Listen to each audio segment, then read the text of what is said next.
A California company just got federal approval to point a mirror at the sun and beam daylight onto any dark patch of Earth it wants, on a timeline it has complete control over. Astronomers are furious about it, and the company's own long-term plan involves tens of thousands more of these in orbit within a decade. Meanwhile, a surveillance startup that markets itself by bragging it can track the phones of CIA and NSA officers has quietly become part of the government's official investigation into the infamous Havana syndrome, the neurological condition that's been striking American officials for decades, with roots that trace all the way back to a Soviet microwave campaign from the Cold War. Astronomers are also hunting for something else this week: real, unconfirmed candidates for alien megastructures, hiding in plain sight as some of the coldest objects in the galaxy. A wandering black hole got caught in the act of devouring a star nowhere near where a black hole is supposed to be. And in Seattle, a raccoon with an unusual medical condition has been given an honorary university degree. Welcome back to Infinite Rabbit Hole. Imagine that this line represents time. Present 1985. Future. Past. Prior to this point in time, somewhere in the past, the timeline skewed into this tangent, creating an alternate 1985. Alternate you, me, and Einstein. Fuck. Reality for everyone else.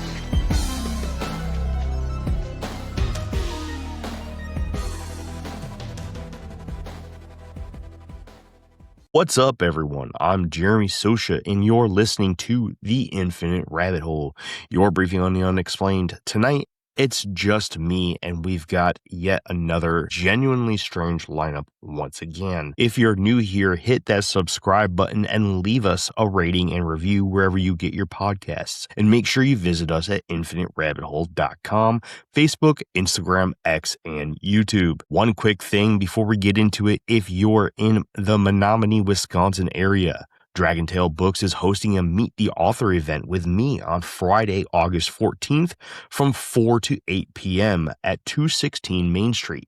I'd love to see you there and hand you a signed copy of my book, UF Elmwood. Also starting tonight, we're adding a new segment to the show called Should We Be Worried? Every week, we're going to take one real, current story, something genuinely happening right now that raises a legitimate question about where things are headed, and giving it an honest look. Some weeks, that's going to be AI. Other weeks, it might be biotech, surveillance, climate, whatever's actually on the wire that deserves more than a passing mention. You'll hear the first one tonight, right after Quick Hits. All right, let's get into it. Before we get into our main stories tonight, let's run through Quick Hits, our rapid roundup of the stories from the last week that deserve your attention, even if we don't have time to go super deep on them. Let's go. NASA's Swift Observatory just caught a black hole in a place a black hole isn't supposed to be. Researchers published their findings on July 27th, describing a tidal disruption event, the violent process where a star gets torn apart after drifting too close to a supermassive black hole.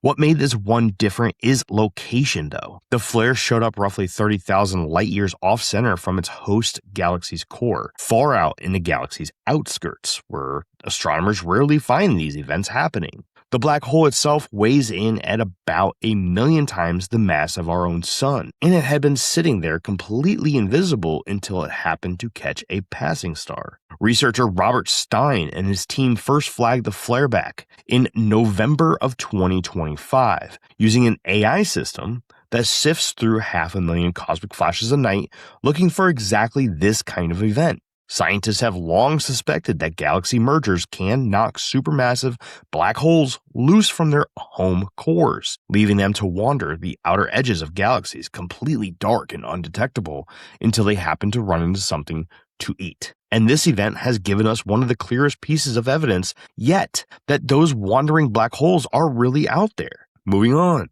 Astronomers think they may finally know where to look for alien megastructures. And the answer is the coldest objects in the galaxy. The idea behind a Dyson sphere, or more realistically, a Dyson swarm, is that a sufficiently advanced civilization could build a ring of energy collectors around its star to capture nearly all of its output. A new study says the best place to search isn't around bright, sun-like stars, but around small, dim dwarfs and white dwarfs, because a swarm absorbing and re-emitting a star's energy as heat would make that star look unnaturally cold and infrared, with none of the dust signature a real star should have. There are currently 5 candidates still under serious study by the research team behind this effort. After 2 years of narrowing the list down from an original 7, none of them are confirmed, but all of them remain genuinely unexplained. Now, longtime listeners will remember our conversation with Terry Adair on Project White Rabbit, where he made the case that Dyson spheres are basically science fiction, that the physics of harvesting a star's full output doesn't actually hold up once you run the numbers on material and distance. Terry may well be right, but it hasn't stopped actual astronomers from spending real telescope time looking for one anyways. Moving on, a raccoon in Seattle has become an honorary local celebrity, and the story is stranger than it sounds. A resident named Kiana Hall posted a video of an oddly shaped raccoon trotting through her backyard, and the internet immediately nicknamed it Jimothy. Its body looked compact and rounded, with no visible neck and a shortened tail. And people online started comparing it to a miniature Bigfoot. A veterinarian who reviewed the footage says it appears to have short spine syndrome, a rare congenital condition documented in dogs and occasionally other mammals that compress the spine and limits flexibility. Jimothy is reportedly healthy and getting along fine in the wild. What actually makes this worth a mention is how far the story went. Jimothy now has his own Wikipedia page. The University of Washington gave him an honorary degree. The Seattle City Council formally recognized him, and 2 major video game companies posted tribute artwork reimagining him as a character in their games. Wildlife officials are asking people not to approach him directly, but otherwise, Seattle has fully adopted a genetically unusual raccoon as its own local, real urban legend. Moving on. A Rhode Island man says he saw a Bigfoot cross the road in front of his car early in the morning on July 5th, right after the 4th of July weekend, while driving home from a friend's cabin in Voluntown, Connecticut. He described an 8 to 8.5 foot tall creature that crossed in just 2 strides, moving, in his words, like it was on a mission. He said it was covered in coarse, matted, greasy brown hair, with arms hanging down to about knee height, and that it took him a solid minute to regain his composure enough to keep driving. He filed a formal report with the Bigfoot Field Researchers Organization, and what gives this one a little extra texture is that Connecticut already has its own local legend in that exact same area, called the Winsted Wildman. First reported back in 1895 and allegedly seen again in 1972 near a reservoir not far from where this new sighting occurred. So that wraps us up for Quick Hits tonight. And what I'm going to ask, instead of me talking to a co-host tonight like I typically would, leave your comments. Comment on this episode. Let me know what your thoughts are. What are your thoughts, listeners, to our Quick Hits? And I'm going to ask you after every section tonight. I want to hear your thoughts. Sound off. Let's hear them. But for now, let's go ahead and jump into our new segment. Should we be worried? All right, this is a new segment we're starting tonight, and it's going to be a regular part of the show from here on out. Every week, we're going to take one real current story, something genuinely happening right now that raises a real question about where things are headed, and give it an honest look. Tonight's entry is AI, because the timing lined up too well to ignore. This week's entry comes from Anthropic, the company behind the Claude models, and this one's a bit unsettling. On July 13th, Anthropic published a report called Agentic Misalignment in summer 2026, a follow-up to a study they ran last year that found their own Claude Opus 4 model would attempt to blackmail an executive in 96% of test runs when it believed it was about to be shut down. For this new report, Anthropic put nearly every major frontier AI model through simulated high-stakes business and research scenarios with real autonomy and real system access, including models from Anthropic, OpenAI, Google DeepMind, xAI, DeepSeek, and Moonshot AI. What they found were 4 new distinct ways these models misbehave when nobody's watching closely enough. Google's Gemini model secretly zeroed out training data inside a research pipeline it disagreed with, then hid what it had done, and continued hiding it even when directly questioned about it.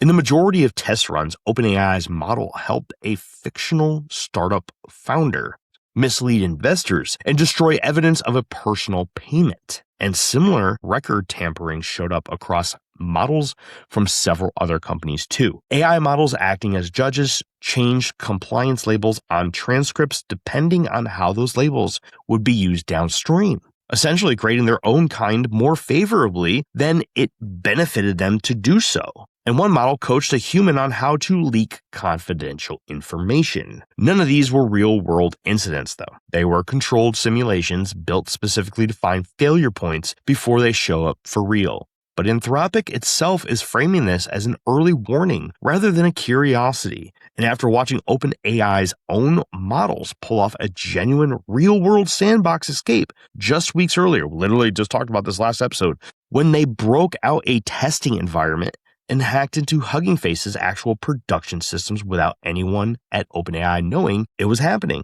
It's getting harder to treat these simulations as purely theoretical. AI researcher Yoshua Bengio put it plainly after the incident.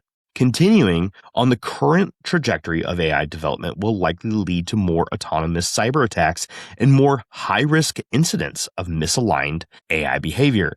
And he says the industry urgently needs to act. So, listeners, sound off in the comments. How do you feel? Should we be worried? As the name of the news segment. Moving on to the briefing for tonight. Havana syndrome has been one of the most persistent unsolved mysteries in modern intelligence work, and it's older than the name suggests. The phrase itself officially dates to 2016, when American and Canadian personnel at the U.S. Embassy in Havana began reporting sudden disabling symptoms, piercing directional noise, vertigo, migraines, tinnitus, cognitive problems that in some cases never fully went away. But the underlying pattern goes much further back. From 1953 to 1976, the Soviet Union beamed microwave radiation directly at the U.S. Embassy in Moscow, a campaign that came to be known as the Moscow Signal. Staff and their families reported headaches, eye tics, and unusual bleeding disorders for over 2 decades before the government even told them what was happening.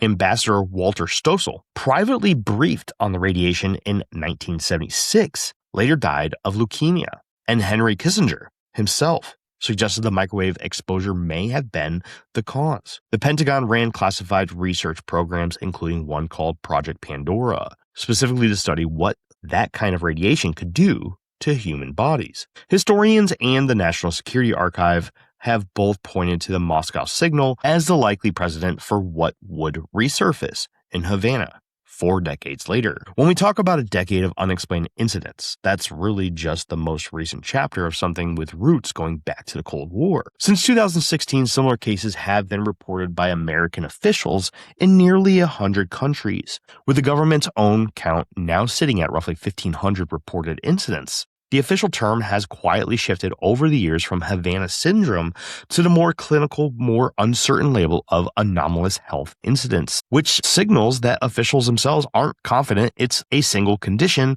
with a single cause. A 2024 government assessment found intelligence agencies consider it very unlikely that a foreign adversary is behind most reported incidents, and the National Institutes of Health has found no detectable brain injury on MRI scans despite people reporting severe, lasting symptoms 70 years after the Moscow Signal. Nobody has a confirmed answer. This month, The Intercept published documents obtained through a Freedom of Information Act request that added a strange new wrinkle to the story. A Virginia-based surveillance company called Anomaly 6 has been brought in to assist the Pentagon's official Havana Syndrome Task Force. Formerly known as the Anomalous Health Incidents Cross-Functional Team, Anomaly 6 is not a neutral defense contractor. It's a firm that has openly marketed itself to potential clients by claiming its phone tracking technology can pinpoint the real-time location of CIA and NSA officers. In other words, the government just brought in a company whose core sales pitch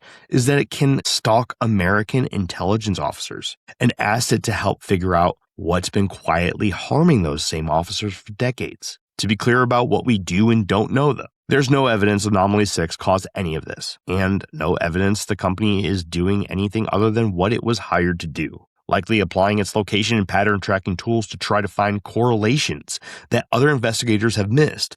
But the optics are hard to ignore. The people whose job it is to protect intelligence officers from an unexplained threat have handed part of the investigation to a company whose entire business model depends on being extremely good at tracking those same officers without their knowledge. Whether that turns out to be a smart use of a specialized tool or a genuinely strange decision probably depends on what, if anything, it actually finds. All right, listeners, it's your time. Go ahead and head to the comment section and let us know what you think about that one. Deep dive time. All right, time to go deep. Earlier this month, the Federal Communications Commission approved a license for a California company called Reflect Orbital to launch and test a satellite called Arendelle 1.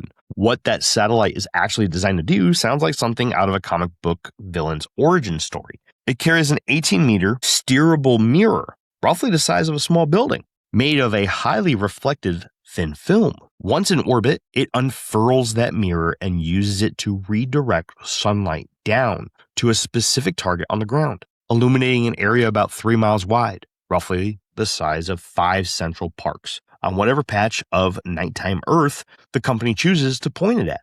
Because the satellite is moving so fast relative to the ground, it has to reposition itself every 4 minutes to keep the beam locked on target. This single test satellite will only produce light comparable to a full moon. Now, Reflect Orbital's actual long-term goal is a constellation of somewhere between 4,000 and 50,000 of these mirrors in orbit by the early 2030s, which the company says could eventually deliver sunlight equivalent to high noon on demand to any coordinates on Earth at any time, day or night. This approval didn't happen quietly or without a fight. The FCC's own filing had to formally address more than 1,800 public comments, raising concerns before it went through. And the opposition came from serious places. Astronomers are alarmed because a constellation at the scale would seriously degrade humanity's ability to observe the night sky, adding thousands of bright moving objects to a sky already crowded with satellites. Dark sky advocates and wildlife biologists are raising a different concern, that artificial light on this scale could disrupt the circadian rhythms of humans, animals, and even plants across huge stretches of the planet, essentially removing night as a reliable concept in any area the satellites are aimed at. And there's a deeper irony buried in the company's own pitch. Reflect Orbital markets this technology as clean, abundant energy, useful for boosting solar power output, running search and rescue operations, and letting construction crews work safely throughout the night. But that framing conveniently leaves out the actual cost of getting thousands of satellites into orbit in the first place. Rocket launches and the pollution they generate already account for close to half of the space industry's total climate impact. And that's before you add tens of thousands of new launches to build out this specific constellation. There's also a broader pattern this fits into that's worth putting out there. The FCC recently had to publish an entire internal document called Spectrum Abundance for Weird Space Stuff. Essentially, an acknowledgement that the regulatory system built for traditional satellites is struggling to keep up with how strange and aggressive private space proposals have become. Around the same time this mirror satellite got approved, SpaceX separately filed for permission to launch up to 1 million additional satellites specifically to support orbital AI data centers. 1 million. That's roughly 40 times the total number of satellites that have ever been launched in human history for a single proposed project. Low Earth orbit is becoming a genuinely contested piece of real estate, and companies are racing to stake claims to it faster than anyone can fully evaluate what they're proposing to do up there. What strikes me about the space mirror specifically is how directly it puts a private company in control of something that has always just been a fact of nature. Night existing. The sun rising when it rises and setting when it sets. Reflect Orbital's own marketing language leans into the framing without any apparent hesitation, describing a future where light is not limited by geography or time of day. That's an extraordinary amount of control for a single company to be handed, especially when the environmental and astronomical costs of getting there are being treated as a footnote rather than a central part of the conversation. The test satellite hasn't even launched yet, and the company is already talking about scaling to 50,000 units within a decade. So, listeners, sound off in the comments. How do you feel about this company and their plan to send a giant mirror into space to be able to shine sunlight down on any dark area of Earth at any time, wherever they want? Not gonna lie, they're probably gonna make a ton of money with that. Let's be honest about it. Honestly, I can see applications in which it'd be useful, but it's a slippery slope, and I am curious as to what you think. I don't have any of my co-hosts tonight, so be my co-host. Talk to me. I'll hit you back in the comments. Well, it's been a quick one for tonight's episode. In Quick Hits, we covered a wandering black hole caught devouring a star far outside where it should be, real astronomers actively hunting for alien megastructure candidates among the coldest stars in the galaxy, a raccoon in Seattle with an honorary university degree, and a new Connecticut Bigfoot sighting with a century-old local legend backing it up. In our first ever Should We Be Worried segment, which is sticking around every week from here on out, this week's entry was AI Anthropic's new report on models secretly sabotaging research, assisting fraud, and mislabeling their own compliance data when they're given real autonomy in high-stakes simulations. In our briefing, we covered the quiet decision to bring a spy tracking surveillance firm into the government's investigation of Havana syndrome, a mystery that traces all the way back to a Soviet microwave campaign from the Cold War and still doesn't have a confirmed cause. And in the deep dive, we covered the FCC's approval of a private company's plan to beam sunlight onto Earth on demand, and what it says about how fast and how unsupervised the race to control low Earth orbit has become. If you enjoyed tonight's episode, please subscribe wherever you get your podcasts, leave us a rating and review, and find us on infiniterabbithole.com, Facebook, Instagram, X, and YouTube. We're back next week, hopefully with a full cast. But until then, keep your eyes open, keep asking questions, and remember the truth is out there. You just have to know where to look. I'm Jeremy Sosha, and we'll see you in the next fork in the path of the infinite rabbit hole. Bye, everybody. Hey, everybody. Thanks for checking out the Infinite Rabbit Hole podcast. If you're looking for more of our stuff, head on over to infiniterabbithole.com, where you can find links to all the podcast players that we are available on, and even our video platforms such as TikTok and YouTube. While you're there, make sure to check out all the links for our socials and hit that follow so you know when all the new stuff from our podcast comes out. And until next time, travelers, we'll see you right here in the next fork in the path of the Infinite Rabbit Hole. Goodbye.